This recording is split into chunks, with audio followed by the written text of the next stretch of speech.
Hello everyone, welcome back to our channel English माध्यम। English माध्यम के प्लेटफॉर्म पे मैं हूं आपकी एडुकेटर प्रियंका ठाकुर और हम सॉल्व कर रहे हैं editorial based practice exercise. Start करते हैं आज का session with thought of the day, that is success is achieved by ordinary people with extraordinary determination. यानी कि सफलता जो हासिल करते हैं वो लोग भी साधारण जनमानस ही होते हैं, बट उनका डिटर्मिनेशन जो है वो असाधारण होता है। डिटर्मिनेशन यानी कि दृढ़ निश्चय, उनके अंदर जो अपनी चीज़ों बोलते हैं ना, विल पावर बहुत स्ट्रांग है। वो विल पावर क्या है? वो डिटर्मिनेशन ही है। ठीक है, तो वो डिटर्मिनेशन इतना स्ट्रांग होता है कि वो असाधारण चीज़ों को भी हासिल करने का दम रखते हैं। ठीक है, तो आप लोग भी अपने डिटर्मिनेशन स्ट्रांग बनाइए, अपने आप को दृढ़ निश्चयी व्यक्ति बनाइए और अपनी मेहनत में के प्रयासों को और ज़्यादा अच्छा कीजिए और ज़्यादा बेहतर कीजिए। ठीक है, दूसरी चीज़, एक ह्यूज राउंड ऑफ अप्लॉज उन बच्चों के लिए जिनने कल के आर्टिकल में हिंदू मुस्लिम ना किया हो, जिन्होंने कल के आर्टिकल में बीजेपी कांग्रेस नहीं ढूंढा और सिर्फ पढ़ाई पे ध्यान दिया। और जिन बच्चों ने ये सब चीज़ें ढूंढी उनका तो क्या ही कह सकते हैं। बट आपको मैंने पहले भी बताया कि हमारा उद्देश्य आपको एक स्टूडेंट और एक टीचर में के अंदर में ये चीज़ होनी चाहिए कि उनके अंदर किसी भी पार्टी का पक्ष या विपक्ष, बायसनेस नहीं होनी चाहिए। ठीक है, आप स्टूडेंट हैं, आपने सिर्फ सीखना है। मैं टीचर हूं, मैंने सिर्फ पढ़ाना है। ठीक है, अब इस में अंदर में कोई कुछ भी ढूंढ कर लेकर आ रहा है, अनवांटेड चीज़ें जो आपकी पढ़ाई से बिल्कुल रिलेट नहीं करती, तो उसमें आपका अब क्या ही बोल सकते हैं कि क्या आपका फ्यूचर है और किस दिशा में आप जा रहे हैं, बट आप भटक चुके हैं। ठीक है, आपको सिर्फ पढ़ाई के ऊपर फोकस देना है। अगर आप कर सकते हैं तो वही बच्चे यहाँ पर आए जो पढ़ाई के ऊपर फोकस कर सकते हैं। ओके, चलिए स्टार्ट करते हैं reading comprehension and practice exercise for SSC CGL 2024। The women's game will evolve at its own pace. बोल रहे महिलाओं का जो गेम है वो अपनी गति से, अपनी पेस मतलब अपनी गति से वो इवॉल्व होगा, यानी कि आगे बढ़ेगा, उसमें विस्तार होगा। सेट इट्स ओन बेंचमार्क, वो अपने खुद के बेंचमार्क्स मतलब कि खुद के मापदंड, जो एक होता है ना कि ये एक बेंचमार्क सेट कर दिया गया, ये एक मील का पत्थर सेट कर दिया गया, अब इससे आगे कोई कैसे बढ़ेगा। जैसे सचिन तेंदुलकर के इतने सारे 100s थे या इतने ज्यादा रन है, वो एक बेंचमार्क सेट हो गया। तो इसके अब महिलाओं के क्रिकेट को आप पुरुषों के क्रिकेट के साथ में कंपेयर नहीं कर सकते, उनके अपने बेंचमार्क्स हैं। Grow a vocabulary and style of its own, तो इसकी अपनी शब्दावली है और इसका अपना एक स्टाइल है। जाहिर सी बात है, महिलाओं के गेम को आप पुरुषों के गेम के कंपैरिजन में नहीं देख सकते, क्योंकि बेशक हम कंधे से कंधा मिला के चलने के लिए महिलाएं तैयार हैं, बहुत मेहनत करती हैं, परिश्रम करती हैं, पुरुष भी करते हैं, लेकिन जो फिजिकल बोन स्ट्रक्चर है, फिजिकल बॉडी स्ट्रक्चर है, वो आप बदल नहीं सकते। किसी भी सूरत हाल में आप वो बदल नहीं सकते। When over 29,000 trooped in after paying, तो trooped in का मतलब क्या होता है? समूह में जमा होना, इकट्ठा होना। ट्रूप मतलब टुकड़ी, सेना की टुकड़ी जैसे, तो वो ट्रूप है। तो बोल रहे हैं कि लगभग 29,000 से भी ज्यादा लोगों ने पैसे दे के वो वहां पर भीड़ जुटी, 29,000 से भी ज्यादा लोगों की भीड़ जुटी to watch the women's premier league second season final at Delhi, कि दिल्ली में वुमेन्स प्रीमियर लीग का दूसरा सीजन चल रहा है, उसका फाइनल हुआ, उसको देखने के लिए 29,000 से भी ज्यादा लोगों की भीड़ इकट्ठा हुई। Following consistently large audiences at Bengaluru. और इससे पहले क्या था, किसके बाद हुआ ये? क्योंकि इससे पहले बेंगलुरु में जो भी मैचेस हुए उनमें लगातार निरंतर रूप से बड़ी भारी संख्या में भीड़ इकट्ठी होती रही। The tournament was already an unqualified success। तो ये जो टूर्नामेंट था ये जाहिर तौर पे अनक्वालिफाइड मतलब संपूर्ण, एब्सोल्यूट कंप्लीट सक्सेस था। मतलब ये टूर्नामेंट, देखो आईपीएल ऑर्गेनाइज करने का मतलब, एक तो आप मैचेस खेलते हो अपनी कंट्री के लिए, वो आप देश के लिए खेल रहे हो, लेकिन आईपीएल मैचेस आप क्यों खेल रहे हो? कमर्स के लिए, मनोरंजन और कमर्स, ठीक है, पैसे के लिए। तो वो जो उद्देश्य था, क्योंकि इतनी भीड़ आई तो पैसा जाहिर तौर पे वसूल हुआ। ठीक है, तो वो पर्पस पूरा हो गया, वो सक्सेसफुल रहा। Modern sports ultimate citadel is commerce. Citadel मतलब गढ़, अल्टीमेट जो उनका उद्देश्य है, फोर्ट है, कैसल है, जो उनको टैकल करना है। तो मॉडर्न डे स्पोर्ट्स का जो अल्टीमेट उद्देश्य है वो व्यापार है, कमर्स है। एंड दिस सीजन, और इस सीजन में the women's league ticked all the right boxes.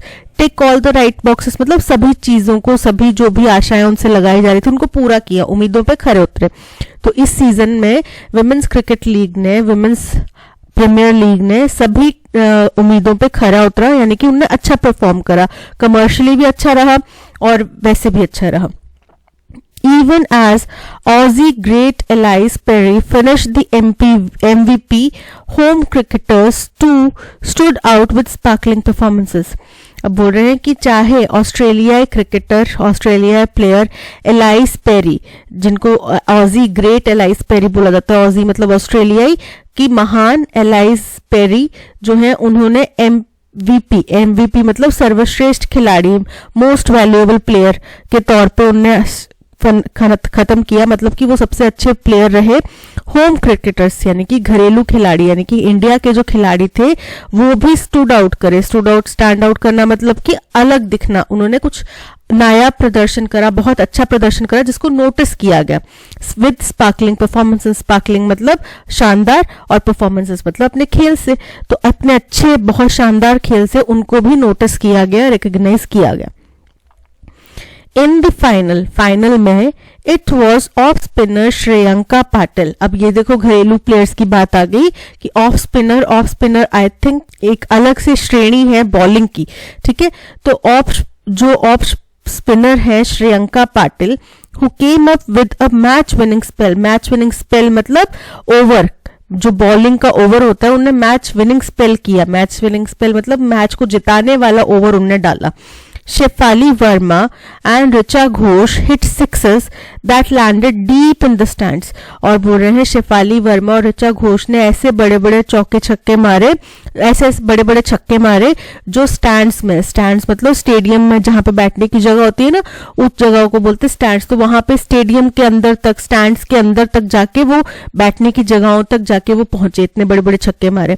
Matching big names from Australia, जो बड़े बड़े नाम है ऑस्ट्रेलिया क्रिकेट के, वेस्ट इंडीज के, इंग्लैंड के, महिलाओं की बात कर रहे हैं, कंपैरिजन पुरुषों के साथ में नहीं हो रहा, ठीक है।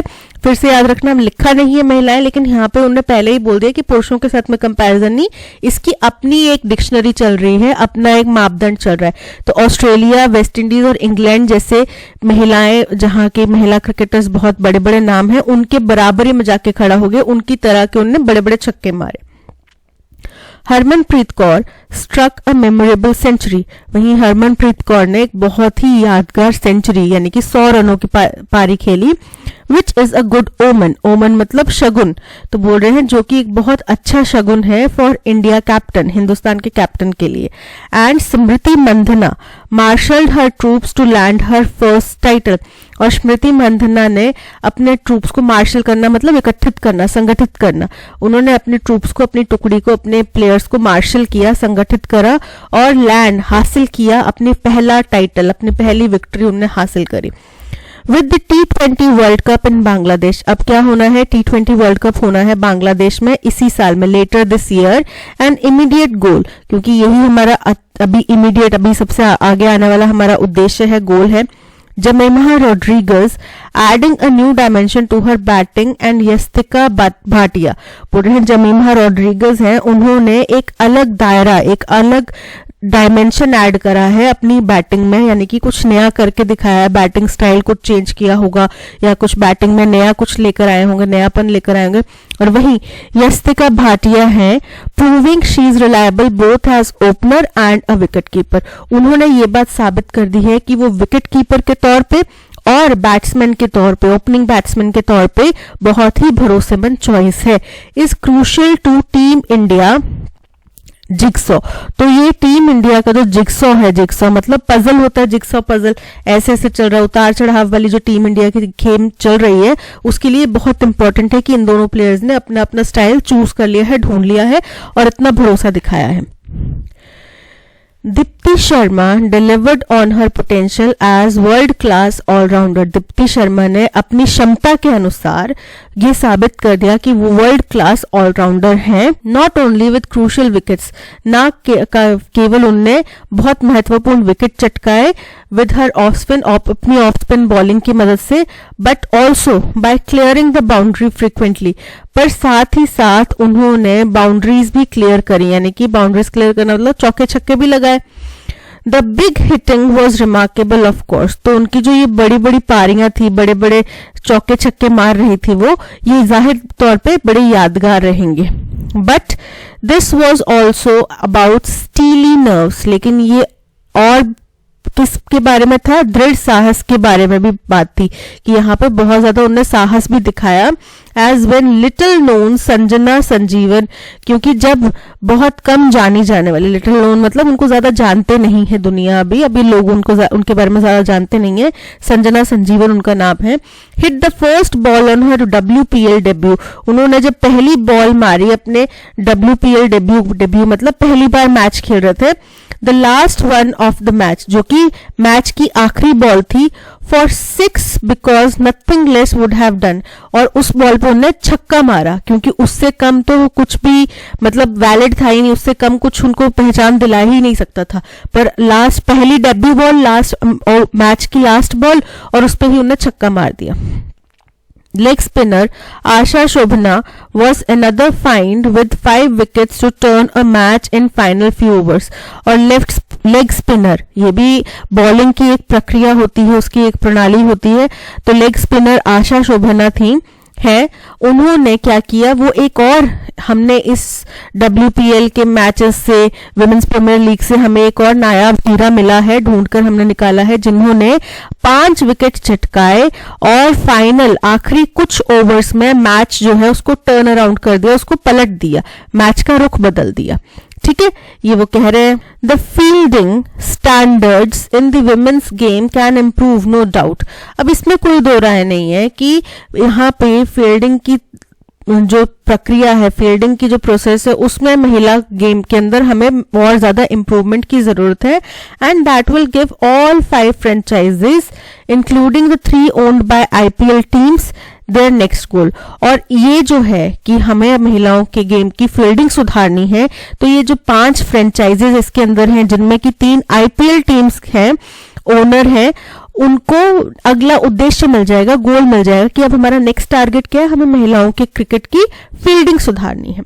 The women's game will evolve at its own pace. तो वही कह रहे, देखो महिलाओं के क्रिकेट जो है वो स्टार्ट ही कितने सालों बाद, आजादी से भी कितने सालों बाद जाके स्टार्ट हुआ है. ठीक है, तो अब आप एकदम से सोचें कि उन लोगों के साथ में समकक्ष आके खड़ी हो जाएं जो हमसे 100 साल 200 साल आगे हैं इस फील्ड में. ये पॉसिबल नहीं होगा. ये अपनी गति से धीरे धीरे इवॉल्व हो रहा है और होगा. Set its own power benchmarks, अपने खुद के इनके बेंचमार्क्स हैं. And grow a vocabulary and style of its own, और इनका अपना खुद की ग्रामर है, खुद की वोकैबुलरी है, खुद का स्टाइल है. बट फॉर नाउ, लेकिन अभी के लिए, the WPL has delivered on sports most fundamental requirement, कि वुमेन प्रीमियर लीग जो हुआ है, इसने जो स्पोर्ट्स की सबसे बेसिक उद्देश्य है, बेसिक रिक्वायरमेंट है, उसको पूरा किया है. और वो क्या है, 4 exciting finishes went to the wire.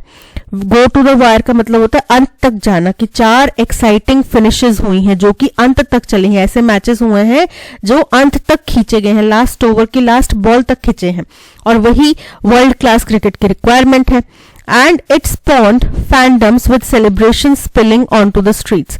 और इससे क्या हुआ है कि इनके फैंस जनरेट हुए हैं, फैन बेस इनका बन गया है इस क्रिकेट का भी, और वो इस तरीके का फैन बेस उत्पन्न हुआ है जिसने क्या किया है, सड़कों पर फैल गया, सड़कों पर अपनी खुशी जाहिर की, अपना गम जाहिर करा, जो कि हम इंडियन क्रिकेट टीम के लिए करते हैं या फिर IPL में खेलने वाली टीम्स के लिए करते हैं.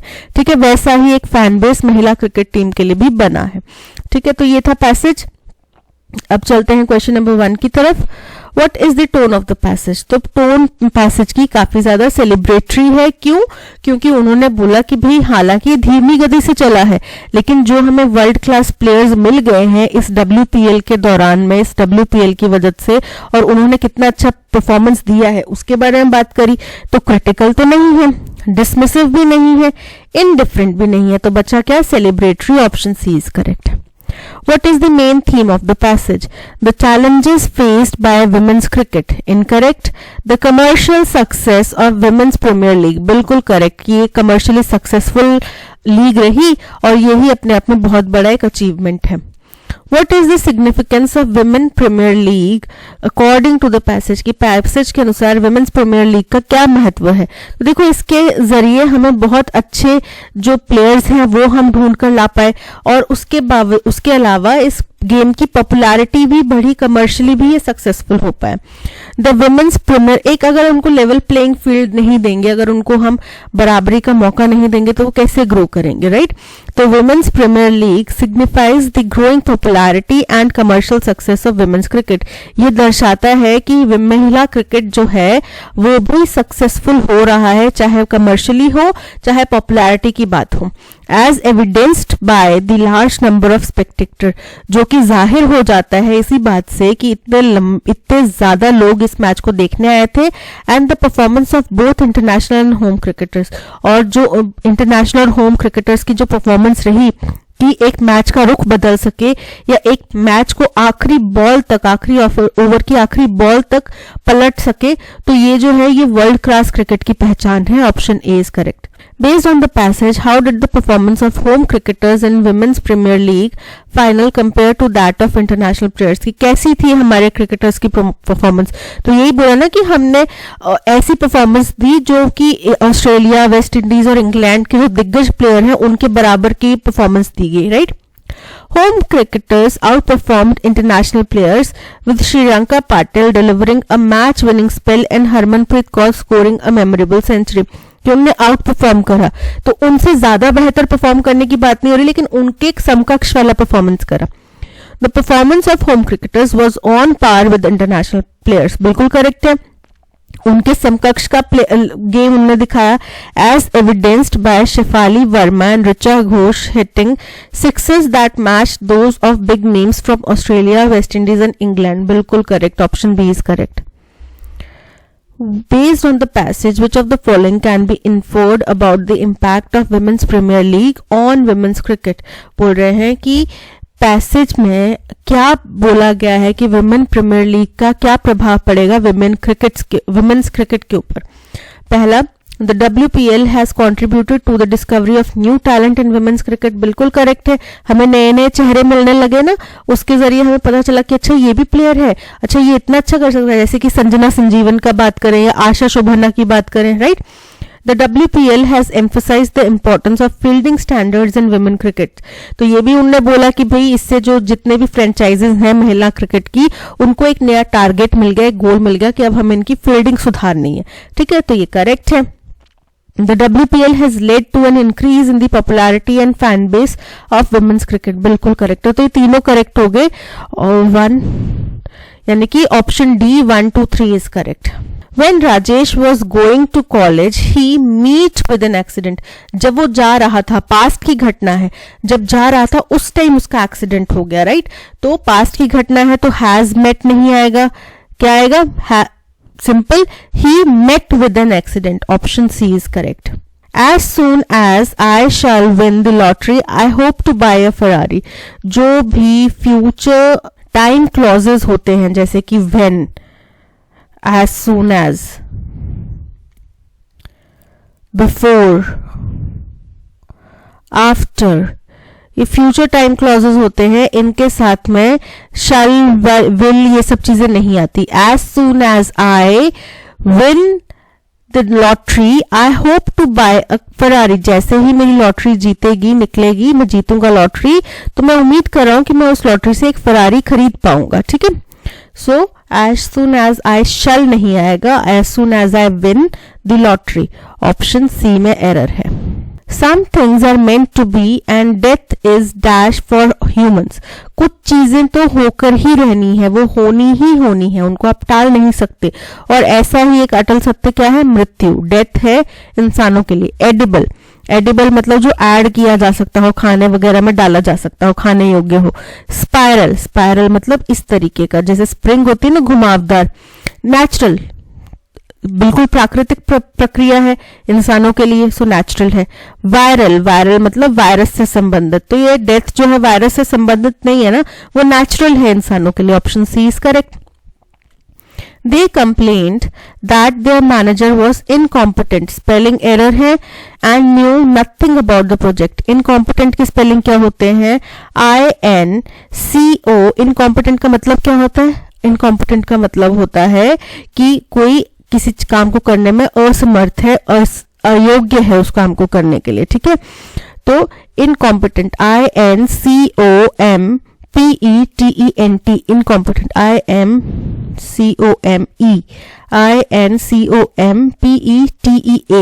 तो ये भी नहीं होगा, और इसमें आई आ रहा है तो ये भी नहीं होगा, ठीक है। क्या बच गया? INCOMPETENT, option D is correct. Distinguished, distinguish के दो मतलब होते हैं। डिस्टिंग्विश अगर लिखा है तो दोनों के बीच में फर्क, दोनों के बीच में जो डिफरेंस है, ठीक है, वो हो गया डिस्टिंग्विश्ड। मैं रिक्वेस्ट करती हूँ हमारे डिस्टिंग्विश्ड MLA से कि वो मंच पर आए और भाषण दे। तो डिस्टिंग्विश मतलब सम्मानित, जिनको मान दिया जाता है, प्रतिष्ठा है जिनकी, ठीक है। तो इसका सिनोनिम क्या होगा? मिरर्ड, मिरर्ड मतलब डुप्लीकेसी, किसी चीज का रिफ्लेक्शन। डिग्निफाइड मतलब माननीय, ड्रामेटिक मतलब नाटकीय, और मीडियोकर मतलब सामान्य। तो option B dignified is synonym for distinguished. Periodic, periodic मतलब जो एक समय अंतराल बाद रिपीट होता है, ठीक है, उसको बोलते हैं पीरियोडिक। अब इसका एंटोनिम क्या होगा? होलिस्टिक। सबसे पहले होलिस्टिक का मतलब होता है संपूर्ण, बिल्कुल कॉम्प्रिहेंसिव। डायनामिक, डायनामिक मतलब गतिशील। इररेगुलर मतलब जो एक फिक्स टाइम पीरियड के बाद नहीं होती, जैसे कि इन दोनों के बीच में 5 मिनट्स का, ए और बीच के बीच में 5 मिनट्स का गैप था, ठीक है, बी और सी के बीच में 10 मिनट्स का गैप था, तो ये फिक्स पीरियड नहीं है। जब ए और बी के बीच में 5 मिनट्स का गैप है और बी और सी के बीच में 5 मिनट्स का गैप है, तो ये पीरियोडिक है, ठीक है, और ये रिपीट हो रहा है, इररेगुलर। टीडियस, टीडियस मतलब थका देने वाला। Manisha saw an old elephant in the wildlife reserve while she was on safari tour। Manisha ने एक बूढ़ा एलिफेंट देखा वाइल्ड लाइफ रिजर्व में जब वो सफारी टूर पे थी। तो कोई भी अगर काउंटेबल नाउन आ रहा है, सिंगुलर नाउन काउंटेबल नाउन है, तो उसके साथ में क्या आएगा? ए एंड द, ठीक है। यहाँ पे वो सफारी टूर पे थी, राइट, तो क्या आएगा? On a safari tour. Singular countable noun है, on a safari tour. Option A is correct. In Nepal the food is more cheaper then in Sri Lanka. Cheaper जो है ये अपने आप में ही चीप का कंपैरेटिव डिग्री है, ठीक है, और चीपेस्ट क्या हो गया? Superlative degree. तो जब हम कंपैरिजन कर रहे हैं एक का दूसरे से कंपैरिजन, तो इसमें चीपर ऑलरेडी कंपैरेटिव डिग्री में है, तो मोर लगाने की क्या जरूरत है?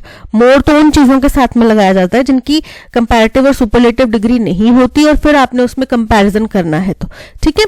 So option more cheaper, option A में एरर है, ऑप्शन ए इज करेक्ट, क्योंकि मोर नहीं आएगा। Most times he is sitting alone, ज्यादातर समय वो अकेला बैठा होता है। इमर्स्ड इन हिज ओन, और अपने खुद के विचारों में खोया होता है, राइट। तो विचारों को क्या बोलते हैं? पहले तो सिनेगॉग, सिनेगॉग का मतलब होता है पूजा स्थल। मोनोलॉग, हाँ मोनोलॉग, मोनोलॉग का मतलब होता है अपने विचारों में, विचारों से रिलेटेड। मिस्टिगॉग, मिस्टिगॉग का मतलब अगेन धार्मिक मार्गदर्शक, और प्रोलॉग का मतलब होता है कोई पुस्तक वगैरह होती है ना, किताबों के आगे में प्रोलॉग लिखा होता है, उसका इंट्रोडक्शन, ठीक है। तो यहाँ पे वो अपने विचारों में खोला होता है, विचारों से संबंधित क्या है? मोनोलॉग, ठीक है। ये वोकैबुलरी के बहुत इंपॉर्टेंट वर्ड्स हैं, इनको याद कर लेना और PDF डाउनलोड कर लेना please. He has neither the policies nor the personal charisma to inspire people। बोल रहे हैं ना तो उसकी पॉलिसीज, ना तो उसके सिद्धांत ऐसे हैं, ना ही उसके अंदर कोई व्यक्तिगत ऐसा करिश्मा है, व्यक्तिगत ऐसी चमक है कि लोग उससे इंस्पायर हों, प्रभावित हों, ठीक है। तो यहाँ पे देखो he has neither spelling correct है, पॉलिसीज करेक्ट है, नॉर पर्सनल के स्पेलिंग इनकरेक्ट है, ठीक है। तो हमें बताना है कि किसके स्पेलिंग इनकरेक्ट है। अब यहाँ पे स्टेटमेंट में कैरिज्मा के स्पेलिंग करेक्ट है, यहाँ पे इनकरेक्ट है। यहाँ पे पॉलिसीज के करेक्ट है, यहाँ पे इनकरेक्ट है। यहाँ पे पर्सनल के स्पेलिंग इनकरेक्ट है, यहाँ पे करेक्ट दिए हैं, so option C is correct. The जज wanted to hear straight from the horse's mouth. तो straight from the horse's mouth का मतलब होता है कि जो व्यक्ति इन्वॉल्व है ना, उसी से मुझे सुनना है।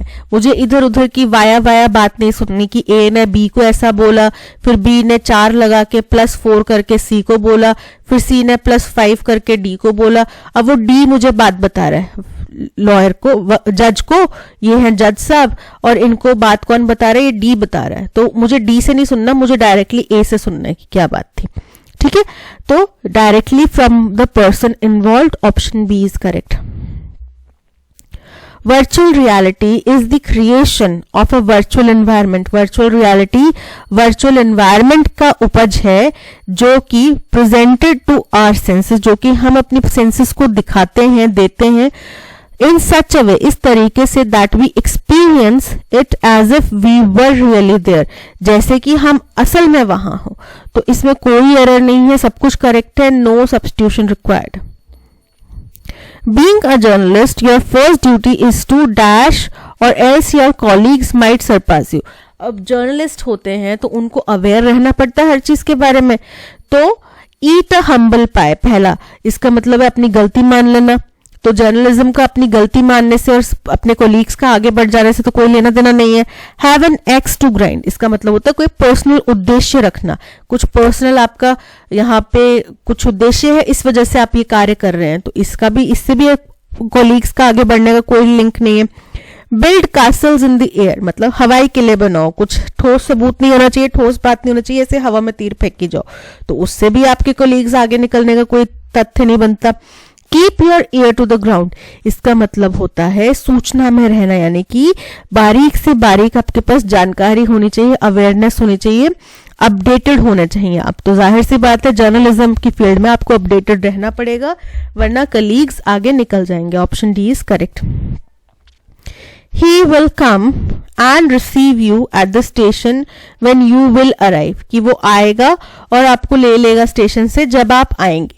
तो जब will जो है वो पहले ही फ्यूचर टाइम क्लॉज का आ रहा है, तो पहले मैंने आपको बताया ना फ्यूचर टाइम क्लॉज में अगर कोई आएगा तो दोबारा से will बोलने की जरूरत नहीं है, ये बता रहा है कि वो आ जाएगा, जब आप पहुंचोगे तब वो आ जाएगा, तो दोबारा से you will की लिखने की जरूरत ही नहीं है। तो एरर कहाँ हुआ, डी पार्ट में, option D is correct. She is very good in playing the guitar and singing songs. आप किसी चीज में अच्छे होते हैं तो आप क्या, अगर आप किसी चीज में अच्छे हैं तो ये फिक्स कॉलोकेशन है, जिसका मतलब होता है गुड एट, जिसमें बोला जाता है गुड एट, ना कि गुड इन। तो क्या आएगा, अगर आप किसी चीज को करने में अच्छे हैं तो you are good at cooking, you are good at writing, you are good at dancing, ठीक है, ना कि इन, गुड एट। तो she is very good at playing the guitar and singing songs. In playing की जगह क्या आएगा, at playing. Option A is correct. Environmental pollution is a growing dash. Growing concern हो सकता है, growing problem हो सकता है, कहाँ पर, all around the world, दुनिया भर में बढ़ती समस्या है। As it possess significant risk to human health and ecosystem, क्योंकि इससे बहुत बड़ा रिस्क उत्पन्न हो गया है हम इंसानों की हेल्थ के लिए और हमारे पर्यावरण के लिए, इकोसिस्टम के लिए।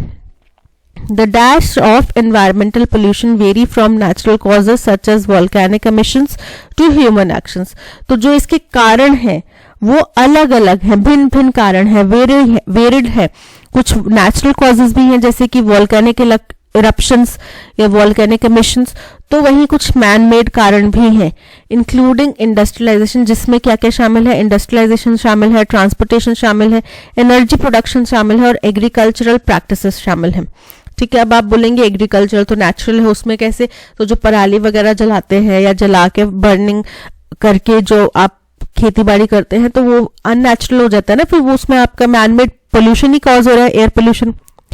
Dash of these activities pollutants are released into the air, तो इनके रिजल्ट अनुसार पोल्यूटेंट्स एयर में चले जाते हैं, वाटर बॉडीज में चले जाते हैं, सॉइल में चले जाते हैं, leading to harmful effects such as respiratory diseases, जिनकी वजह से बहुत गंभीर परिणाम, दुष्परिणाम देखने मिलते हैं, जैसे कि स्वास्थ्य संबंधित परेशानियां, लॉस ऑफ बायोडाइवर्सिटी, हमारे पर्यावरण में कई सारे जीव जंतु जो है वो विलुप्त हो चुके हैं, एंड क्लाइमेट चेंज, ये तो सबसे बड़ी समस्या है।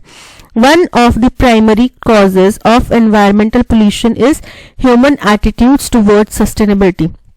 जो बोल रहे हैं एक मुख्य कारण है एनवायरमेंटल पोल्यूशन का, वो ये है कि हमारा इंसानों का जो एक रवैया है ना सस्टेनेबिलिटी की तरफ, वो dash their lack of environmental awareness, और जो हमारे पास ज्यादा जानकारी नहीं है एनवायरमेंट के बारे में, ज्यादा अवेयरनेस नहीं है, वो भी हमें नुकसान पहुंचा रहा है। Human activities that harm the environment and ecosystem often result from individual choices। जो इंसानी गतिविधियां जो एनवायरमेंट को नुकसान पहुंचाती है, इकोसिस्टम को नुकसान पहुंचाती है, वो हमारी व्यक्तिगत चॉइसेस से ही उत्पन्न होती हैं। डैश ड्राइविंग और यूजिंग सिंगल यूज प्लास्टिक, जैसे कि मान लो कि आपको छोटी सी दूरी पर जाना, दुकान तक जाना, लेकिन आप गाड़ी लेकर जा रहे हो, तो वो क्या कर रहे हो, आप पोल्यूशन कॉज कर रहे हो, क्योंकि वहां तक आप पैदल भी जा सकते थे। उसके अलावा बर्थडे वगैरह हुआ किसी का, तो आपने डिस्पोजेबल प्लेट्स का इस्तेमाल कर लिया, तो वो क्या हो गया, या सिंगल यूज प्लास्टिक की चीजों का इस्तेमाल कर लिया, तो उससे क्या हुआ, प्लास्टिक जनरेट हुआ, एनवायरनमेंट में प्लास्टिक फैला, और वो क्या करेगा, पोल्यूशन कॉज करेगा, बिकॉज प्लास्टिक जो है डिग्रेड नहीं होता, ठीक है, तो वो क्या करेगा, पोल्यूशन कॉज करेगा। तो ये हमारी पर्सनल चॉइस थी ना, हम स्टील की प्लेट्स में भी सर्व कर सकते थे, क्रॉकरी की प्लेट्स में भी सर्व कर सकते थे, बॉन चाइना की प्लेट में भी, जो भी हमारे पास अवेलेबल होता है हम उसमें सर्व कर सकते थे, या फिर जैसे गाँव देहात में पत्तल के ऊपर सर्व किया जाता है वो भी कर सकते थे, लेकिन हमने चूज किया कि हम सिंगल यूज प्लास्टिक इस्तेमाल करेंगे, तो वो हमारी इंडिविजुअल चॉइस हुई। ओके, चलिए, environmental pollution is a growing dash, growing interest, interest मतलब किसी चीज में आपकी रुचि पैदा होना, ड्यूटी यानी कि कर्तव्य, जिम्मेदारी, कंसर्न, कंसर्न मतलब चिंता का विषय, ठीक है, मुद्दा, समस्या, चार्ज, चार्ज मतलब जिम्मेदारी, तो यहाँ पे ग्रोइंग चार्ज है, ड्यूटी है या इंटरेस्ट है, ग्रोइंग कंसर्न है, चिंता का विषय है, option C is correct. All around the world, the dash of environmental pollution vary from natural causes। तो यहाँ पे उसके कारण या उसके सोर्स की बात की जा रही है। The sources of environmental, क्योंकि एक सोर्स नहीं होगा, बहुत सारे सोर्सेज होंगे, तभी बोलो ना वेरी फ्रॉम नेचुरल कॉजेज, ठीक है, सो सोर्सिंग नहीं आएगा, sources, option B is correct.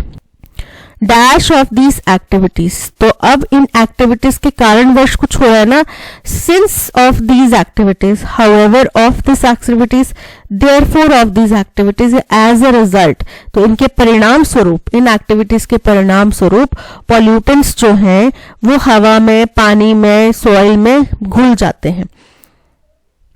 One of the primary causes of the environmental pollution is human attitudes towards sustainability and their lack of environmental awareness, since their lack of environmental awareness, but their lack of environmental awareness, yeah, because their lack of environmental awareness।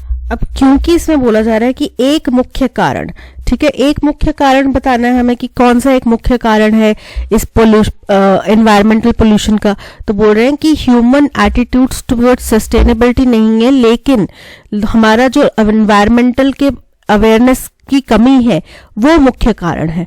तो and नहीं आएगा, दोनों को जोड़ना नहीं है, दो causes नहीं बताने हैं, तो two of the primary causes हो जाएगा, वन ऑफ द नहीं होएगा, ठीक है, सिंस नहीं आएगा, बिकॉज नहीं आएगा, क्या आएगा, बट, क्योंकि वहां पे इसके विपरीत वो ज्यादा इंपॉर्टेंट है, वो ज्यादा मुख्य उद्देश्य है, मुख्य कारण है जिसकी वजह से एनवायरमेंटल पोल्यूशन हो रहा है। किसके विपरीत, ह्यूमन जो हमारा सस्टेनेबिलिटी के प्रति नजरिया है उसके बजाय हमारा लैक ऑफ अवेयरनेस जो है एनवायरमेंट के प्रति, वो प्राइमरी कॉज है एनवायरमेंटल पोल्यूशन का, ठीक है, क्योंकि उनने बाद में बोला कि ये हमारी, क्योंकि ये इंडिविजुअल चॉइसेस होती हैं, तो हमें जब पता ही नहीं है कि इनसे हमारा एनवायरमेंट पोल्यूट होगा, हमें इतना अवेयरनेस ही नहीं है कि कितना नुकसान हो चुका है और कितना कम हमारे पास समय बचा है, तो हम अपनी वो जो इल इन्फॉर्म्ड मैनर में हम अपनी वो गलतियां दोहराते रहेंगे, जब तक हमारे पास इंफॉर्मेशन नहीं होगी, अवेयरनेस नहीं होगी, तो हम वही गलतियां रिपीट करेंगे, ठीक है। तो सस्टेनेबिलिटी की तो प्रति हमारा क्या रवैया है वो तो बाद की बात है, बट पहले हमें अवेयरनेस तो हो ताकि हम राइट चॉइसेस ले सके, ठीक है। Human activities that harm the environment and ecosystem often result from individual choices example driving और single use plastic, while driving, instance driving या लाइक, जैसे कि like, option C is correct, like driving और using single use plastics, so option C is correct. That's all, आज के passage में इतना ही। Thank you so much for watching. अगर कंटेंट पसंद आया हो तो लाइक, शेयर और सब्सक्राइब जरूर कीजिएगा। पीडीएफ आपको मिल जाएगी टेलीग्राम चैनल पे, और प्ले स्टोर से आप हमारी ऐप भी डाउनलोड कर सकते हैं। ऐप डाउनलोड करने में भी आपको पीडीएफ इसकी मिल जाएगी, अवेलेबल हो जाएगी। ठीक है, और मिलते हैं नेक्स्ट सेशन में। Till then keep learning and keep practising. Bye bye.